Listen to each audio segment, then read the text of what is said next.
السلام علیکم۔ گزشتہ روز پاک آرمی کے 2 غداروں کو army chief general Qamar Bajwa نے ملک سے غداری کرنے پر بریگیڈیئر راجہ رضوان کو سزائے موت سنائی تھی، جیسا کہ لیفٹیننٹ جنرل جاوید اقبال کو 14 سال کی قید بامشقت کی سزا سنائی تھی، اور ساتھ میں تمام ملک دشمن غداروں کو یہ سزا سنا کر واضح پیغام بھی دے دیا تھا کہ جو بھی اس ملک سے غداری کرے گا اس کا انجام یہی ہوگا، چاہے وہ کوئی بریگیڈیئر ہی کیوں نہ ہو۔ یہ بتانے سے پہلے کیسے راجہ رضوان گرفتار ہوئے، چینل کو سبسکرائب کر لیں اور اس ویڈیو کو لائک کر دیں۔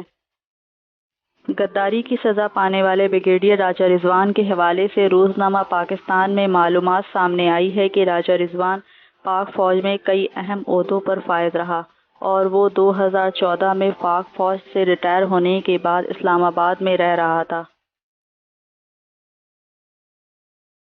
ذرائع کے مطابق راجہ رضوان کی ریٹائرمنٹ سے قبل ہی سیکورٹی ادارے اس پر نظر رکھے ہوئے تھے، تاہم تحقیقاتی ادارے ٹھوس شواہد ملنے پر مجرم پر ہاتھ ڈالنا چاہتے تھے، اور جیسے ہی ان کے تمام شکوک یقین میں بدلے، اکتوبر 2018 میں اسے گرفتار کر لیا گیا۔ فوجی ذرائع کا اس حوالے سے کہنا ہے کہ 2009 سے 2012 کے درمیان راجہ رضوان یورپی ممالک میں ملٹری اتاشی کی ذمہ داریاں نبھاتا رہا، اور اسی دوران اس کا رابطہ بھارتی خفیہ ایجنسی را سے ہوا۔ جرمنی اور آسٹریلیا میں تعیناتی کے دوران راجہ رضوان نے بھارت کو بھاری رقم کے عوض ملکی راز بیچے۔ البتہ ذرائع کا کہنا ہے کہ فوج میں موجود تحقیقاتی ادارے کو اس بات کا علم ہو گیا تھا، اس لیے راجہ رضوان کی نگرانی مزید سخت کر دی گئی تھی۔ فوجی ذرائع کے مطابق خوش قسمتی سے راجہ رضوان کی جانب سے دشمن کو بیچے گئے راز کا پاکستان کو نقصان نہیں پہنچا، لیکن غلطی کی سزا اسے مل گئی ہے۔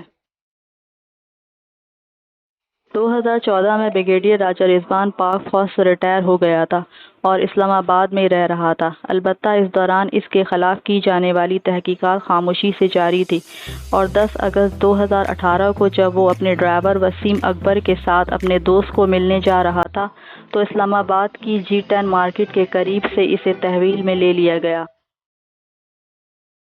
کئی روز تک واپس نہ پہنچنے پر اس کے بیٹے علی رضوان نے اپنے وکیل انعام الرحیم خواجہ کی مدد سے 23 اکتوبر کو اسلام آباد ہائی کورٹ میں اس حوالے سے درخواست دائر کی، اور درخواست میں موقف اپنایا کہ نامعلوم افراد نے اس کے والد کو اٹھا کر لے گئے۔